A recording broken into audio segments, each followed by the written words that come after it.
A gente vai continuar hoje, com a permissão do Senhor, a nossa série de sermões em Hebreus. Nós estamos felizes pela oportunidade que o Senhor nos dá de caminhar no ensino de Cristo. Eu queria que os irmãos abrissem suas Bíblias, por gentileza, em Hebreus 6, do 1 ao 3. Esse, se eu não me engano, é o nosso 14º sermão da nossa série. E Sara não está afim de ouvir hoje, né? Hebreus 6, do 1 ao 3. Os irmãos acompanhem suas Bíblias, por favor, mas também quem não tiver, estará projetado aqui para nossa melhor compreensão. Diz assim a palavra do Senhor: portanto, deixemos os ensinos elementares a respeito de Cristo e avancemos para a maturidade, sem lançar novamente o fundamento do arrependimento de atos que conduzem à morte, da fé em Deus, da instrução a respeito de batismos, da imposição de mãos, da ressurreição dos mortos e do juízo eterno. Assim faremos, se Deus o permitir. Vamos orar? Pai, muito obrigado por essa noite que o Senhor nos permite estar reunidos em Teu nome. Muito obrigado pela ênfase desse culto, que o nosso coração esteja sempre generoso, solícito, preocupado, sensível às demandas que extrapolam aqui a nossa comunidade de Puxim. Nós cremos que o propósito do Seu Evangelho revelado ao mundo é alcançar os confins da terra. Então nós renovamos como igreja o nosso comprometimento para que as boas novas de Cristo, e somente de Cristo, alcancem todos os lugares desse mundo a partir de nós. Nesse momento de meditarmos na Sua palavra, pedimos que o Senhor tenha misericórdia de nós. Sozinhos nós não podemos compreendê-la, não podemos ter vida por nós mesmos. Então pedimos que o Seu Espírito aplique essa palavra no nosso coração. Que o resultado de compreendê-la seja edificar as nossas vidas sobre o fundamento dos fundamentos e declarar: somente Cristo em todo o tempo. Nós agradecemos a Ti e continua conosco em nome de Jesus. Amém.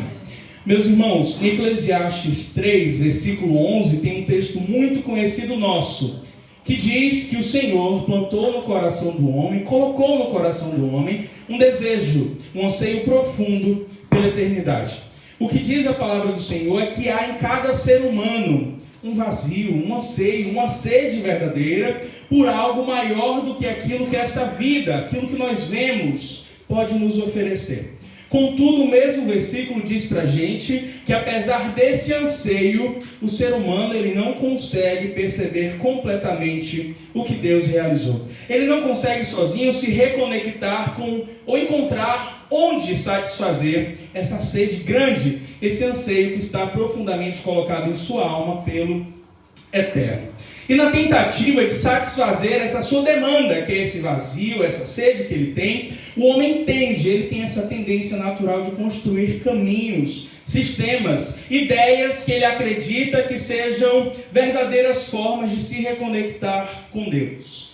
E nesses sistemas eles carregam sempre rituais, regras, camadas e mais camadas, cerimônias em que o centro muitas vezes, longe de ser o Deus verdadeiro, são ídolos, deuses falsos, moldados segundo o próprio homem. Então, no final das contas, tendo um anseio profundo pela eternidade, querendo conhecer algo maior do que si próprio, o homem constrói algo, para que ele acredite nisso, para que ele devote o seu esforço, a sua vida, a sua alma. E quando nós vemos as pessoas investindo tempo nisso, nessas camadas, estruturas, sistemas humanos, meus irmãos, nós não vamos enxergar nada além do que tentativas humanas vazias, vãs, inúteis, porque não levam para lugar nenhum. Só que isso está na direção oposta, essa busca desenfreada, essa criação pelo próprio homem de ídolos para adoração, está na posição exatamente contrária da realidade do Evangelho. Porque o que o Evangelho fala para a gente é sobre um caminhar único e verdadeiro, sobre uma única porta que está aberta para que nos reconectemos com o Senhor. E esse caminho não é um conjunto de regras, não é uma doutrina, não é um sistema, não é simplesmente uma crença.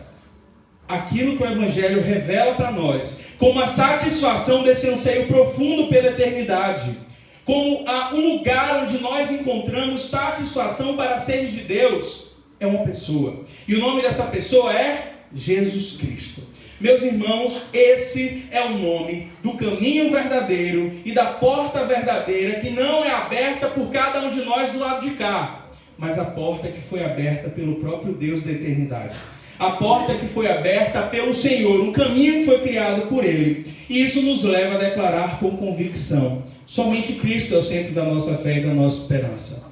Meus irmãos, somente Cristo é o fundamento da nossa relação com Deus. Somente Cristo é a resposta para todas, absolutamente todas, as demandas de qualquer ser humano, esteja onde ele estiver, no tempo em que ele estiver. Somente Cristo. E essa declaração é necessariamente uma declaração excludente, porque o caminho que nós encontramos em Cristo é o caminho da exclusividade. Cristo não concorre com outros caminhos que aparecem como oportunidade de chegar a Deus.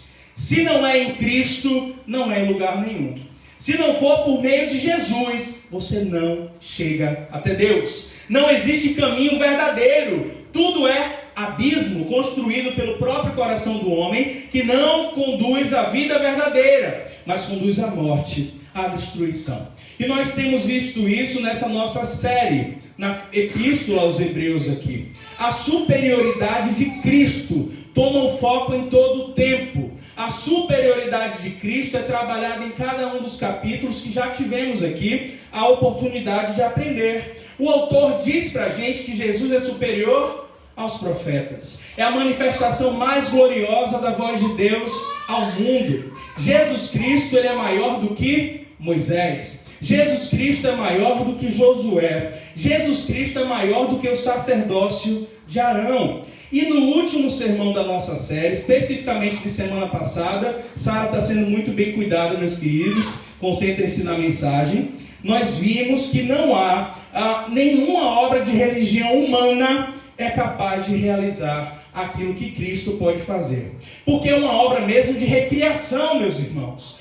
Deus faz de novo o pecador. Aquilo que deu errado a partir do evento da queda, Deus restaura, Deus transforma, Deus reorienta. Então somente o Criador, aquele que nos fez, é capaz de nos refazer, para que agora a nossa vida seja redirecionada. E nós vimos na semana passada as etapas dessa transformação que Deus traz para cada um de nós. Ele faz com que o pecador nasça de novo. Cada um de nós que tem experiência com a fé em Cristo, temos uma transformação a nível essencial, que somos chamados de nova criação. Também somos declarados justos, de ímpios, pecadores, merecedores de castigo. Ele diz: não há mais condenação. O escrito de dívida é rasgado, pregado na cruz, e temos então liberdade, paz com Deus. Mas também diz que existe um momento que é conduzido pelo próprio Senhor, que assim como ele começa a obra, ele também termina. Aqueles a quem ele regenerou, aqueles a quem ele justificou, ele vai também glorificar. Ele vai fazer com que cada um desses entre na eternidade, seja exatamente como ele é. Mas entre um ponto e outro da jornada, e foi isso que nós já vimos no capítulo 5, do 11 ao 14. Tem algo importante que nos desafia. É uma exortação do autor aos Hebreus para cada um de nós. Entre um ponto da jornada, que é o nascer de novo, e o outro ponto da jornada, que é a perfeição absoluta, a eternidade, existe um chamado para cada um de nós: crescer.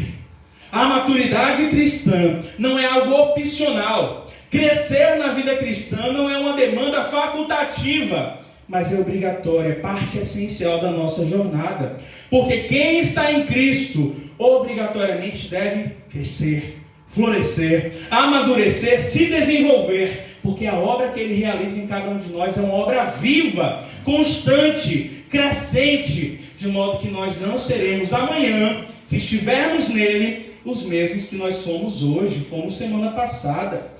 E esse crescimento, já entrando naquilo que o autor vai começar a trabalhar com a gente hoje, não significa você buscar novidades, você criar novas camadas, você ficar colocando algo da moda, algo que seja mais moderno para trazer a sua fé, para te agregar.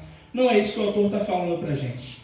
Ele está falando sobre você crescer, progredir, ter uma jornada progressiva, construída acima de um fundamento que é inabalável, que você não pode substituir, que está em Cristo. Nós devemos crescer, frutificar, progredir, mas continuar declarando em todo o tempo somente Cristo. É sobre isso que o autor aos Hebreus fala nesse trecho curto do capítulo 6, versículo 1 ao 3. Nós não somos chamados a permanecer no ABC para o resto da vida. Existe um conhecimento que é básico, é elementar, que nós precisamos ter sobre Cristo, mas nós precisamos avançar, não nos contentar, mas chegar à maturidade, ter isso como alvo e jamais lançar outro fundamento além daquele que já está posto. Porque esse é um problema no tempo de escrita dessa carta aqui. Nós já sabemos qual o problema desses irmãos. Eram irmãos judeus saídos do judaísmo que se converteram ao cristianismo, mas estão sendo tentados a abandonar essa realidade de Cristo para retornar a estruturas antigas, que são simplesmente sombras que apontavam para Cristo. Eles não estão enxergando no Evangelho e em Cristo o suficiente para a sua vida. Eles querem retornar para o judaísmo que tem coisas palpáveis, como cerimônias, lavagens, purificações, que eles consideravam como parte essencial da religião. Mas o que é que isso faz? Isso obscurece, isso embaça a visão verdadeira do fundamento sólido que não pode ser movido, que é o Senhor Jesus Cristo. Mas isso não foi exclusivo desse tempo da autoria da carta que nós estamos estudando aqui. Na Idade Média, por exemplo, isso se repete. A Igreja Católica medieval, na justa medida em que se distancia da palavra de Deus, nós vemos por volta do ano 1500 a Igreja trazendo ali outras camadas, outros ensinamentos, colocando penduricalhos na vida cristã, cerimônias, ritos, construções humanas como vestimentas, velas, orações pelos mortos, oração por meio da intercessão de santos, imagens sendo colocadas. Era como se Cristo já não bastasse. A visão de Cristo foi obscurecida, embaçada por conta de um sistema cheio de pesos. Algumas pessoas foram levadas a acreditar que aquilo tudo, fora de Cristo, era necessário para a salvação. Mas era? Não, não era. E para a glória de Deus, meus irmãos, pela graça do nosso Senhor, no meio daquele cenário se iniciou um movimento diferente ao que conhecemos como Reforma Protestante, que foi exatamente um momento de retorno para afirmar o quê? O grande valor das Escrituras para a construção da fé. Nós não temos outra fonte para o crescimento, nós não temos outra fonte para o amadurecimento, senão a obra de Cristo e a palavra de Deus, que é a própria palavra dele. Hoje ainda existe, meus irmãos, a tentação de nós acharmos que Cristo não basta, que tem um novo ensino que é mais empolgante, que tem que ter alguma coisa a mais que deve ser acrescentada à jornada para que pareça que a gente está participando mesmo do que Cristo está fazendo no mundo. Só que a declaração que nós somos chamados a fazer nessa noite é a declaração que o autor aos Hebreus fez no seu tempo. É a declaração que a Reforma Protestante trouxe na sua época. E a declaração que nós devemos fazer hoje. Somente Jesus Cristo basta. Amém. Somente Jesus Cristo é suficiente. Nós queremos apenas Ele. Vamos então analisar o texto nessa noite, aprender com ele o versículo 1, a primeira parte. Vou fazer uma leitura para os irmãos. Diz assim: portanto, deixemos os ensinos elementares a respeito de Cristo e avancemos para a maturidade, ou para a perfeição, a depender da sua versão. Meus queridos, existe um propósito, um alvo para a vida cristã. Como eu falei na semana passada, nós não somos integrados a um estilo de vida que é estático, imóvel. Tem um ponto de partida e tem um ponto de chegada. Tem um lugar para o qual nós estamos caminhando, e o autor, nessa primeira parte do versículo 1, se você observar, ele resume o alvo da vida cristã. Qual o alvo da vida cristã? Na minha versão, que é NVI, ele diz avançar para a maturidade. Mas a Almeida, revista e corrigida, vai dizer prosseguirmos até a perfeição. Mas tem uma versão que eu acho que é ainda mais útil para a gente, que diz o seguinte: deixemos-nos levar para o que é perfeito. Precisamos ser carregados para a perfeição. Amém. Esse é o alvo da vida cristã. Amém. Nos deixarmos ser carregados para a perfeição. Não quer dizer um estado de ausência de erros, Não quer dizer um estado onde os seus pecados não existem mais. Não é isso que o texto está falando. Até porque, nessa nossa realidade, onde ainda temos os nossos olhos abertos nesse mundo e Jesus Cristo não voltou, isso é absolutamente impossível.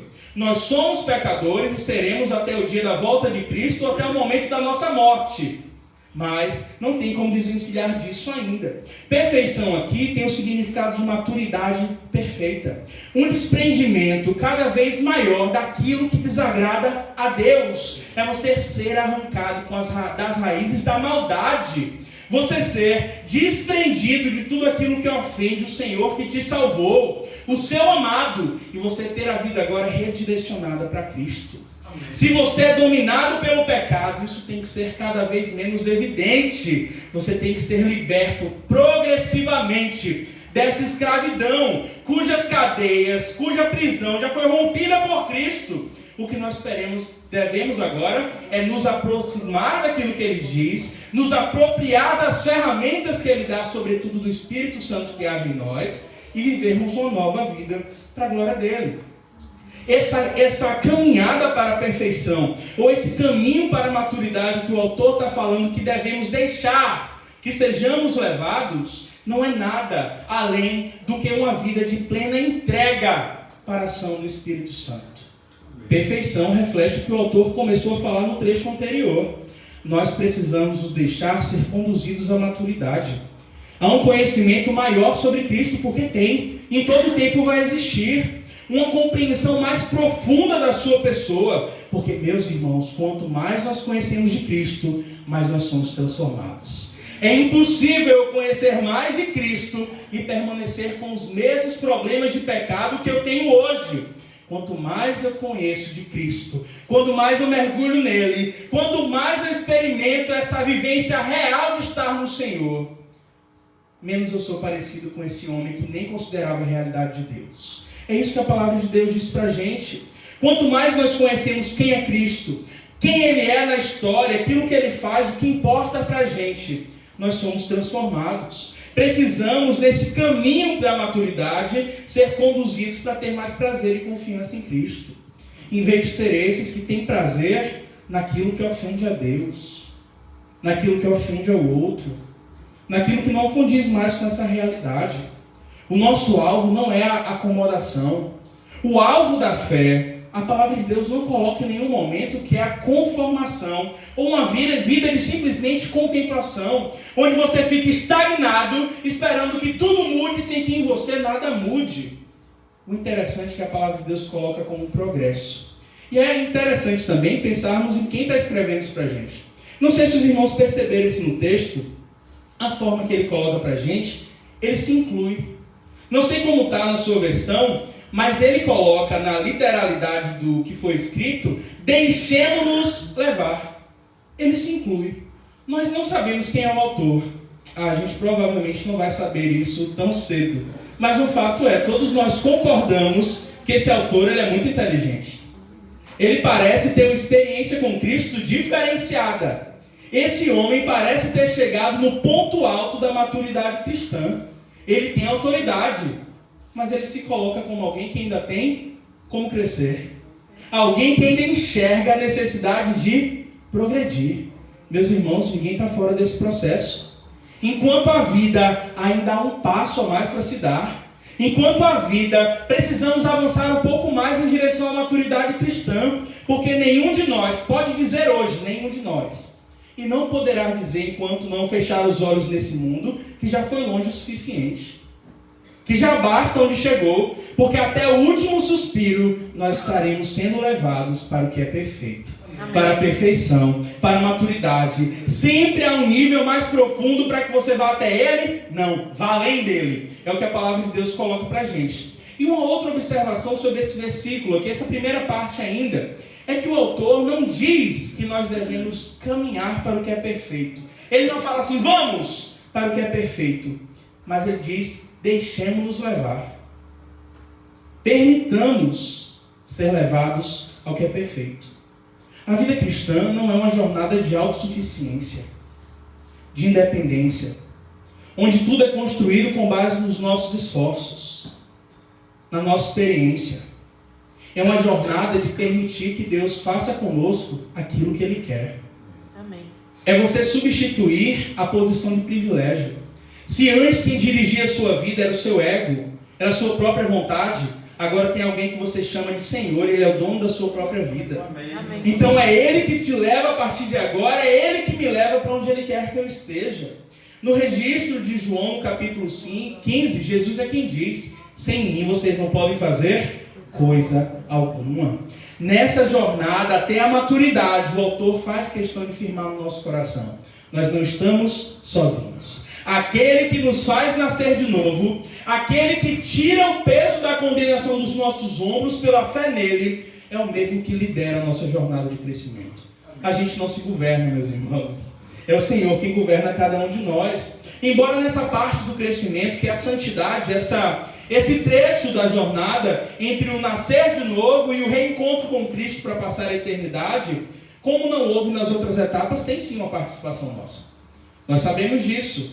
Precisamos trabalhar na santificação para ser mais parecidos com Cristo. Mas aqui, nem mesmo nessa etapa, nós somos protagonistas. Nós não somos a parte mais importante aqui. Somente Cristo é. Porque diz a palavra do Senhor que é Ele que nos arranca do reino das trevas e nos transporta para o reino dele, que pertence a Ele. É Ele quem nos planta num lugar diferente, que agora permite que nós cresçamos, sob o governo dele, a autoridade dele, a dependência dele. E é por isso que nós podemos pensar em perfeição. Porque quem está nos conduzindo é o perfeito, o santo, o justo. Ele sabe exatamente que lugar ele quer nos chamar, porque é o lugar onde ele está. Amém. É um lugar que ele conhece. Então é chamado à perfeição, à maturidade. Nós dependemos de Cristo para crescer, progredir. E qual a nossa participação, como o autor diz aqui? É consentir, permitir. Como dizem por aí, você dar lugar. Não podemos ser preguiçosos no ouvir. Não podemos ser negligentes no aprender. Essa é a nossa parte.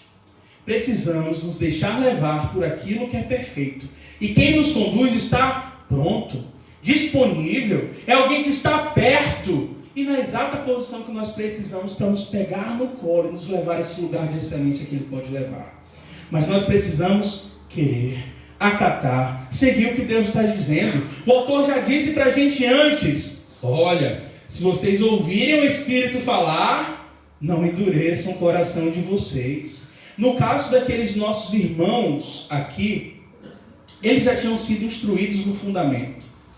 Eles ouviram, porque eles fazem parte do judaísmo, então eles foram muito bem ensinados sobre aquilo que é a parte elementar do trabalho de Deus no mundo. O que diz a palavra do Senhor aqui, nesse restante do versículo 1, ele fala que esses irmãos, já que foram ensinados naquilo que era elementar a respeito de Cristo, eles precisavam agora deixar-se ser levados para a maturidade. Esses irmãos conheciam muito bem o Antigo Testamento, eles vinham do judaísmo, eles conheciam a lei, eles conheciam os profetas, eles conheciam a literatura de salmos, eles tinham familiaridade com os rituais, com as promessas feitas no Antigo Testamento, eles tinham uma certa relação com as figuras do Antigo Testamento. No entanto, o autor está dizendo para eles aqui: isso não é suficiente, isso não basta.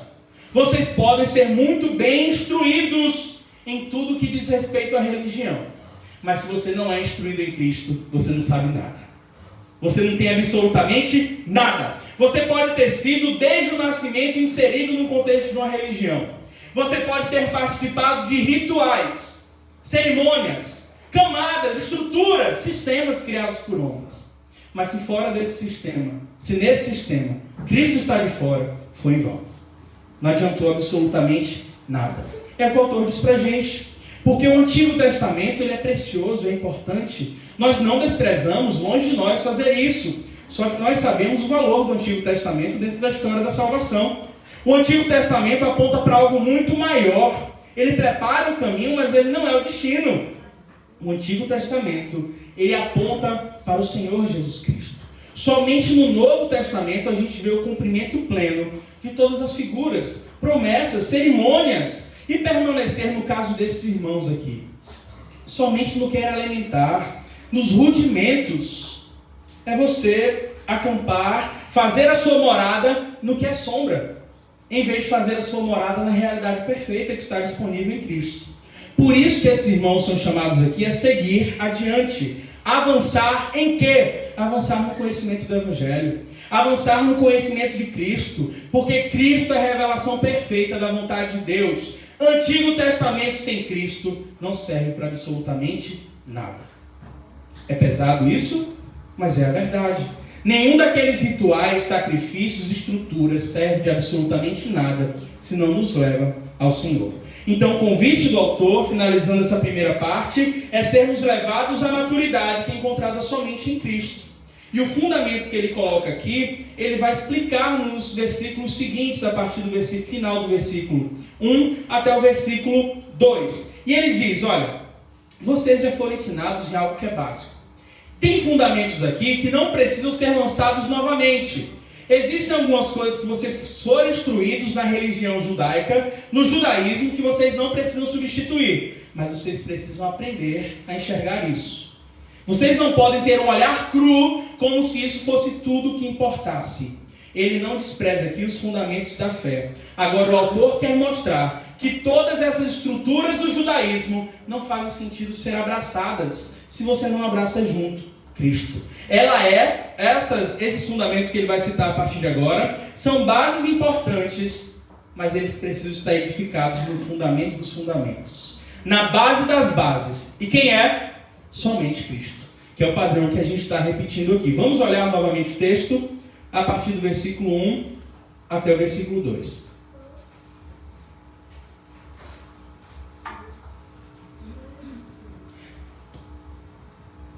Portanto, deixemos os ensinos elementares a respeito de Cristo e avancemos para a maturidade, sem lançar novamente o fundamento do arrependimento de atos que conduzem à morte, da fé em Deus, da instrução a respeito dos batismos, da imposição de mãos, da ressurreição dos mortos e do juízo eterno.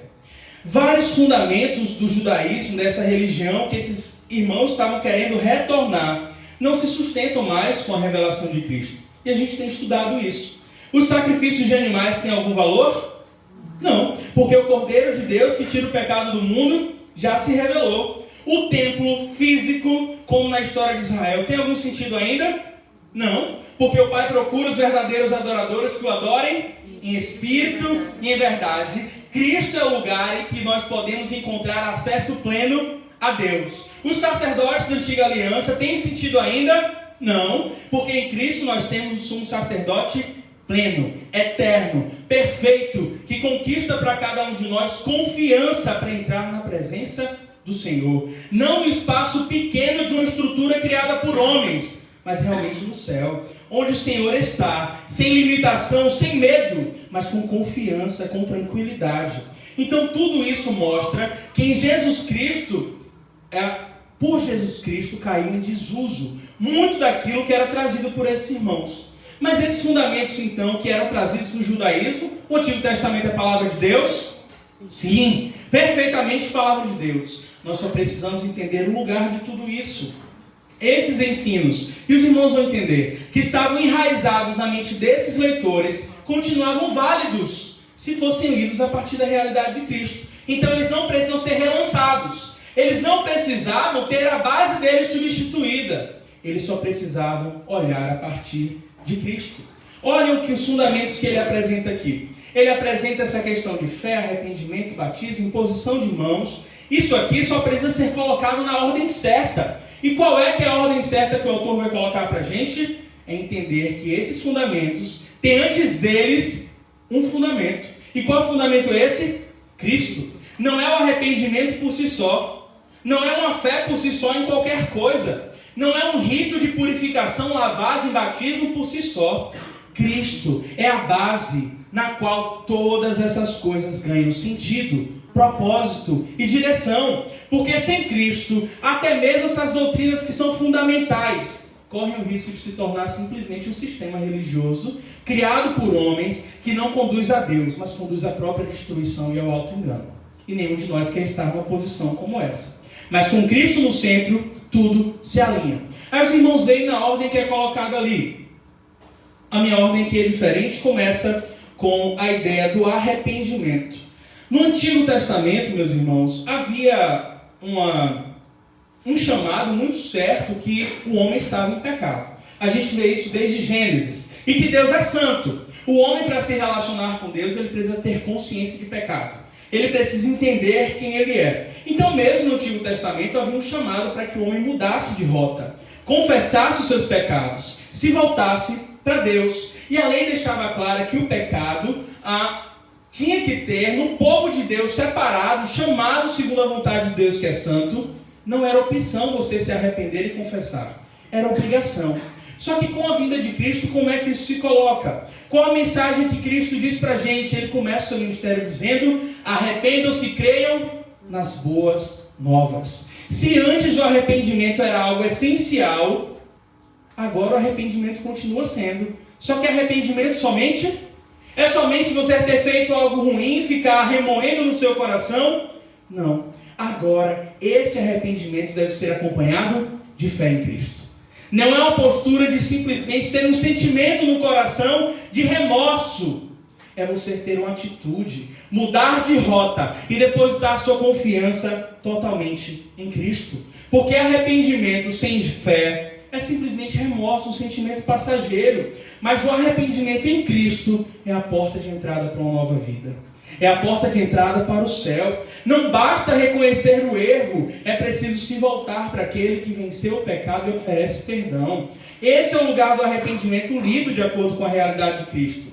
Mas a fé do Antigo Testamento então vai ser desprezada? Não, no Antigo Testamento também a fé era algo estimulado. Olha, creiam, o Senhor, nosso Deus, é o único Senhor. A gente vê em Abacuque dizendo que o justo vive pela fé. Os patriarcas como Abraão, por exemplo, Abraão é conhecido por cada um de nós como o pai da fé. Mas agora a fé não é simplesmente uma confiança genérica em Deus. Não é pensar simplesmente em algo futuro, mas é se apropriar de forma concreta em um acontecimento que já se revelou. É uma fé específica em Jesus Cristo como Filho de Deus, o único mediador. Se esses irmãos já criam no Senhor como único Deus, eles são chamados por Cristo, mas João 14 está isso. Ele diz: creiam em Deus, creiam também em mim. A fé verdadeira não pode ser verdadeira a não ser que esteja revelada, destinada, orientada diretamente para a pessoa de Cristo.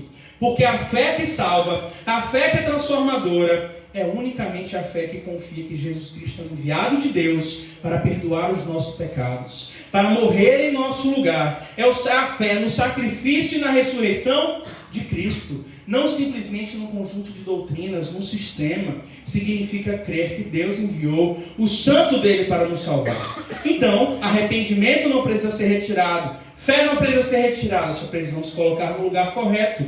E o autor continua com esse fundamento sobre o batismo. No Antigo Testamento tinha várias cerimônias de lavagem.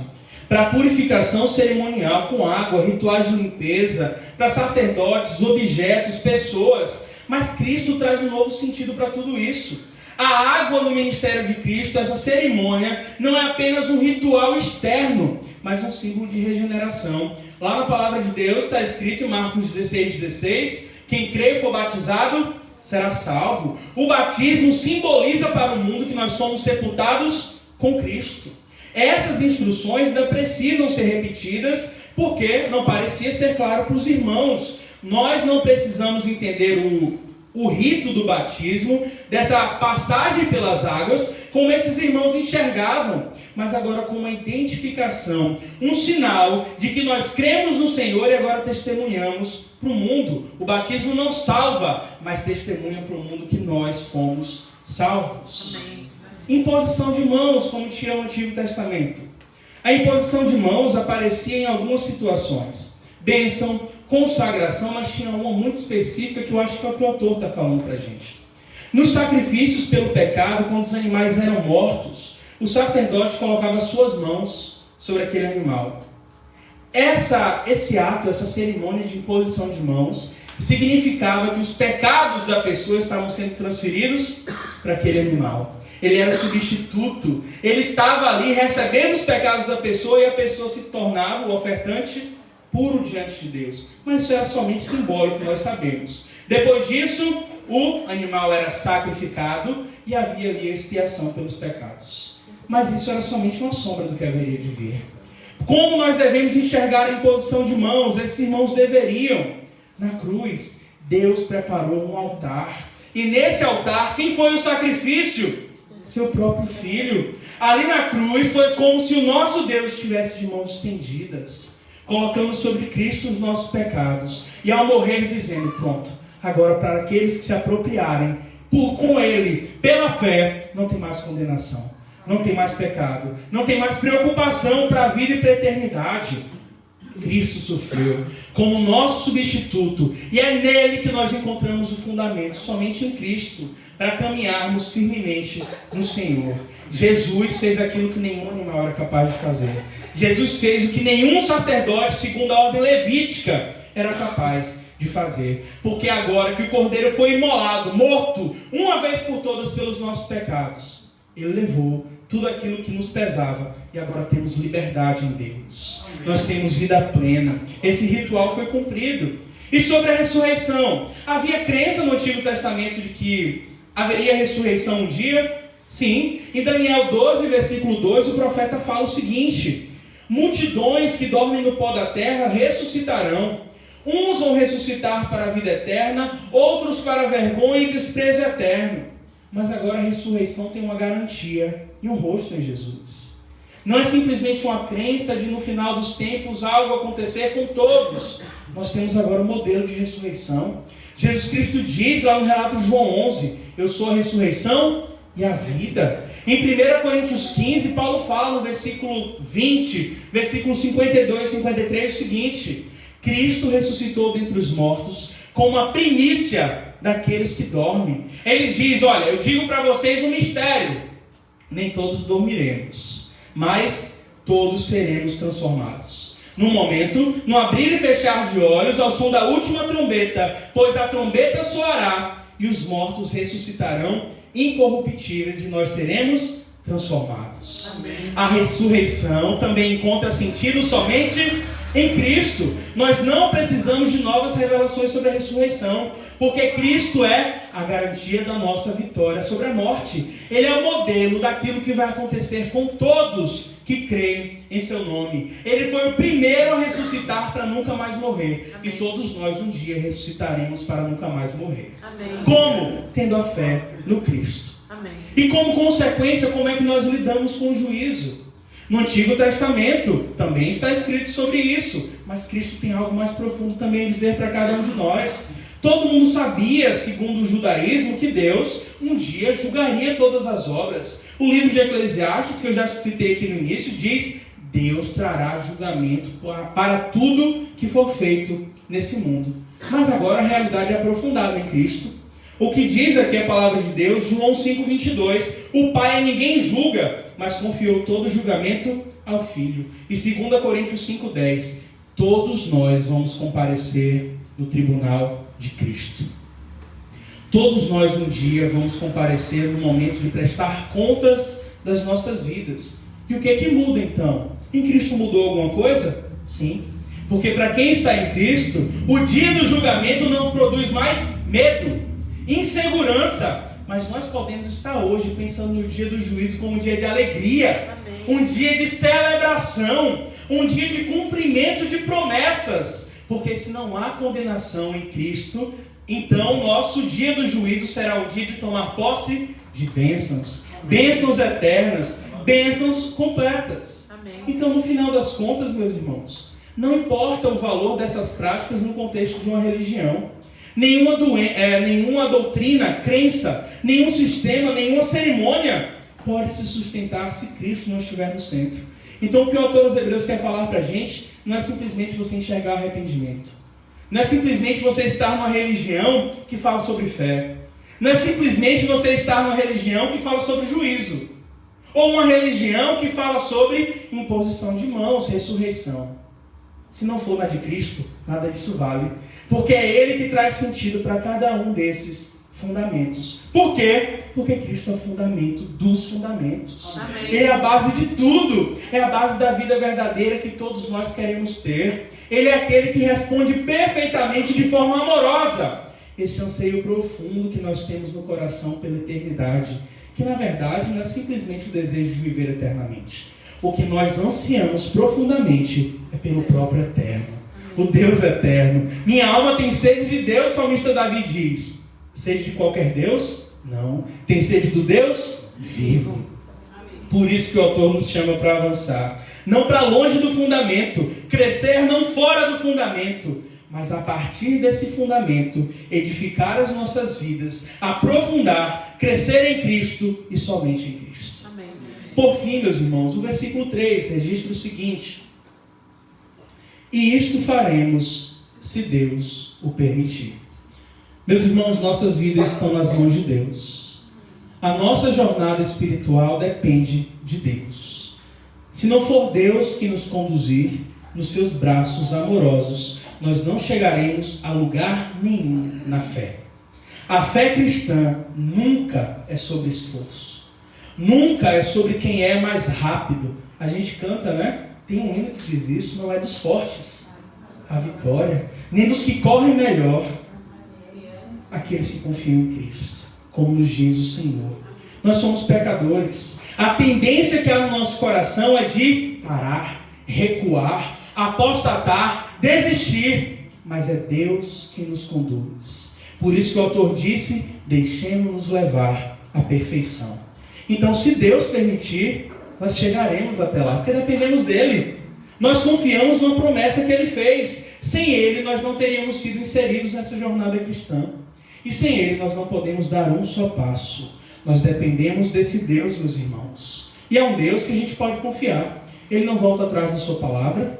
Ele não é homem para que minta, filho do homem para que se arrependa. A gente confia no que Jesus disse no seu discurso escatológico: céus e terra passarão, mas a sua palavra não passará. Nós dependemos da bondade desse. Se der dele, se depender da sua palavra, sim, ele já permitiu o que é necessário para nós caminharmos. Porque é ele que abre os corações, é ele que transforma as nossas vidas, é ele que nos guia a toda a verdade, é ele que nos sustenta. Amém. Meus irmãos, aquele que começou a boa obra, ele é fiel para completá-la até o dia de Cristo Jesus. Amém. Graças a Cristo, por Cristo e somente em Cristo. Vamos orar, meus irmãos, que Deus aplique essa palavra aos nossos corações e assim nos abençoe. Queria chamar o grupo de louvor. Nós vamos concluir esse nosso culto cantando só em Jesus. Mas vamos orar antes disso. Se irmãos puderem já vir chegando, oremos, fechemos nossos olhos. Pai, muito obrigado pela sua palavra. Muito obrigado pelo seu grande amor por nós. Muito obrigado porque nós enxergamos muito ainda a caminhar. Há muito trabalho para ser feito.